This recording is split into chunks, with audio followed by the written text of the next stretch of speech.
Are you feeling like you are just so tired and exhausted and that every single month your hormonal symptoms keep getting worse and worse? The pain is worsening, the bleeding is getting heavier, the PMS is getting stronger, you're more irritable, you're more tired. Well, today we're going to be breaking down exactly how cortisol is impacting your hormones, impacting your PMS, and most importantly, what you can actually do about it. Hi, I'm Dr. Bala. I specialize in women's hormonal health, and let's talk today about cortisol and how we can get you feeling better, not having PMS and PMDD symptoms naturally. So stress is something that we talk about all the time, right? We all know stress, cortisol this, cortisol that. But I want you to know why we're always talking about it and what it actually means for your symptoms, for your hormones, and for your periods, and just your overall health in general. So the areas that are affected by stress in our body are our gut motility and digestion, right? When we're in a constant fight or flight, we're not getting blood flow to our gut. We're not getting blood flow to our liver and our organs. So we're not going to have as much filtering. We're not going to have as much metabolism going on. We're not going to have as much digestion working as well as it should when we're in a constant state of stress. Our blood pressure is being affected by our stress. Our nervous system regulation, stress and nervous system regulation go hand in hand. And if you find that you get sick and can't recover as quickly, all of that can be affected by how is your stress and how is your body coping with this. So if you are insulin resistant, if you have PCOS, if you struggle with diabetes, your sleep and your stress are going to be affecting each other. And your blood sugar is going to be affected there as well. Your libido, if you are chronically like, I have no sex drive, I don't feel good, my libido is really low, I think I'm in perimenopause, let's back it up. It might just be your cortisol regulation. And then lastly, your adrenal function and your energy levels. If you are chronically tired, if you are fatigued, if you are just can't get out of bed, if you have a hard time just doing your daily tasks because you're so tired, all of that's going to come down to your cortisol regulation. So let's talk about it a little bit deeper. Let's talk about your stress response. Acute stress is like facing a short, sharp burst on a roller coaster. You're like, oh my God, you're holding on for dear life. And then you get to the bottom and you're like, okay, we're good. We're safe. I'm chill. Chronic stress is like being on a rickety roller coaster that never ends. You are terrified, you don't feel safe, and there's no end in sight. That is the difference between acute versus chronic. Just take a look at what's happening when we have an acute response versus a chronic response.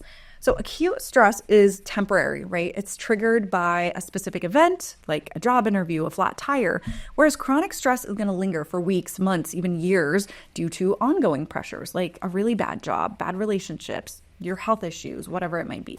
Acute stress in small doses is going to be helpful, right? We need to fight or flight in certain situations. If we're always calm, we're always chill, and we're in a dangerous situation, that's not going to serve us. So it is important that we have an appropriate stress response, okay? It needs to be appropriate. A lot of us are having a chronic stress response. We're always in this fight or flight, and that's not serving us either. Chronic stress is going to wear on you, right? It's going to affect your physical health. It's going to affect your mental health. So that is why it's so important to make sure that whichever state you're in, we're regulating that cortisol nervous system, telling our body that we're safe. So looking at this graph, look at the mild acute stress reaction. The mild stressor could be, an interview. It could be someone swerves into your lane while you're driving on the highway and it's scary and your adrenaline pumps and you're just like, oh my God, what's going on? And then that's that sympathetic stress reaction we see, that red arrow and that red spike. So what's happening there is all of your stress hormones are coming in to help you fight or flight. And you can see it goes back down. It comes back down. That's the important part. And when it comes back down, so that car got off the highway now, that interview is over and it went really well. You're safe. You're done. The acute stress is over. And look at what happens to your nervous system. That we get that parasympathetic rebound. That blue line is coming back up to help you regulate your nervous system and come back to, and this is really important, look at that baseline. Your return to normal should be parasympathetic. That should be our baseline that we're operating from. And I will say most of us do not live in this state. Most of us are not in that blue baseline. Most of us are in this chronic stress response state. And in this chronic stress response state, you have a moderate stressor. Maybe it's just a meeting with your boss. Maybe it is your toddler who is potty training pooped on the floor. Like it's something that's not super crazy, but because you were already baseline at a fight or flight, you get a strong sympathetic stress response. So it's a disproportionate stress response to the stressor itself. So looking at mild acute stress reaction, we have a mild stressor and a normal reaction. Then if you look at the chronic stress response, you have a moderate stressor, which is maybe a little bit more, stressful, but your sympathetic stress response is just much higher. And then you have an inadequate proprioception of completion, meaning you can't come back to that baseline. Your body and your nervous system don't have the tools to regulate. You're in this chronic fight or flight state, and your body has no idea how to bring it back to that baseline blue. You over time start to get a diminished vagal tone. Your vagus nerve is what's responsible for your stress response. So then we fail to recover to normal, and this is our new baseline, is this sympathetic state. So we need to focus on what we can do to get you into a more blue line so that you feel good, you have energy, you feel calm, you're not irritable, your luteal phase doesn't take you out, and your PMDD doesn't interrupt all your relationships and friendships, okay? So I want to talk about what symptoms that you might have that are putting you in a sympathetic state and you don't even realize it. Because I work with so many women who come to me and they're like, yeah, my stress levels are like a 3 or a 4 out of 10. And I know that they're lying. I know that they aren't even aware. They're not necessarily lying. They just aren't even aware how stressed they are. And I can feel it during their visit. I can feel that they're stressed and maybe aren't paying attention to the signs. So here are some signs that you're in a sympathetic state and you don't even realize it. The first one is you are having a hard time falling asleep. If your mind is racing at night, if you just cannot fall asleep, if you're tossing and turning, that's a sign that, hey, you're probably not getting out of that sympathetic response before you try to fall asleep. And if we're not in a parasympathetic state when we're falling asleep, you're going to then wake up in the middle of the night at 2 or 3 or 4 in the morning and have a hard time falling back asleep. So that's another sign. If you are waking up in the middle of the night, most nights, and having a hard time falling back asleep, or even if you are falling back asleep, if you are waking up often through the night, that is usually a sign we never wound down our cortisol. We never turned off our nervous system before going to bed. If you are exhausted all day long, but then you try to go to bed and you're tossing and turning. If you have brain fog throughout the day, if you are like, I can't concentrate and I can't remember anything, if you feel like your short-term memory just doesn't exist and you're worried about getting dementia, let's first look at your nervous system. Because if you're in that fight or flight all the time, of course your short-term memory is gone. You are in tunnel vision trying to get out of the danger zone, right? If you get frequent headaches and they are unexplained by anything else, if you are not hungry for your meals, this is a really big one. How many of you are just eating because you're like, well, it's lunchtime, I gotta eat? I work with so many women who they're like, yeah, I don't really have much of an appetite. I'm not hungry in the morning. I'm not really hungry for lunch. And then they get to the end of the day and they've, snacked and had some food here and there and they're bloated. That's because you've been in that fight or flight all day long. We finally get home, we chill, we rest, we get into slightly parasympathetic state. You get some blood flow to your gut, your digestion kicks on, your motility starts going, and there's all this food from all day long sitting in there, not getting digested, doing whatever it's doing in there, and you feel bloated.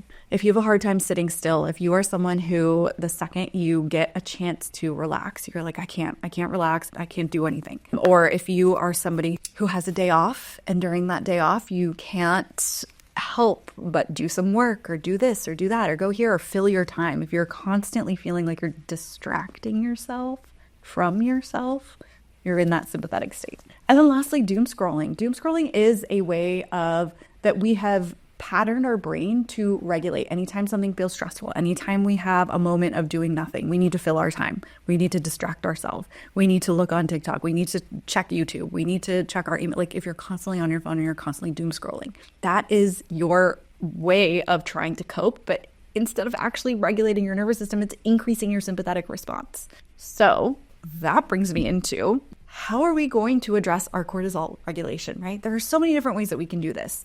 We can journal. We can go to therapy to help figure out patterns. If you are just going to therapy to vent, that's really not going to be very helpful. I want you to go to therapy to help you find patterns and to help you get regulation strategies. If you are not making changes from what you learned in therapy, it's not going to be beneficial. Meditation, breathing, slowing down, finding things that you enjoy doing that don't involve a screen. Painting, drawing, coloring, exercise, chatting with a friend, drinking some tea, sitting outside, staring at the sky, doing a puzzle, knitting, whatever you want to do that doesn't involve a screen, I am all about. Because guess what? Your nervous system is finally going to relax.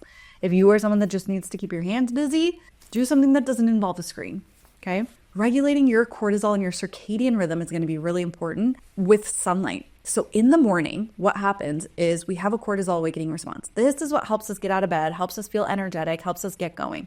If you are dragging yourself, waiting for that caffeine to hit before you feel alive and awake, that's going to affect your PMS symptoms. That's going to affect your hormones. That's going to affect your PMDD, your mood swings. It's going to be worse in your luteal phase because of what our hormones are doing if you're not doing this on a regular basis. So go outside first thing in the morning when it is bright, before 10 a.m., And I want you to get 5 to 10 minutes of sunlight outside, not through a window, but actually outside. If you need to wear a jacket, do it. You're still getting the benefit of just being outside, without sunglasses. Okay. So 5 to 10 minutes outside to help get your cortisol awakening response going. Within a week of doing this, you're going to notice that you feel more energetic. You have energy in the morning. You're not dragging yourself. You're not waiting for that coffee. And I want you to do the same thing in the evening. Evening sunlight is also going to be really beneficial for melatonin secretion, so you get better sleep. You're able to turn off cortisol. Melatonin and cortisol have an inverse relationship. So if cortisol is present, we're not going to make melatonin. But if we can get our body to make melatonin, that can help suppress our cortisol at night.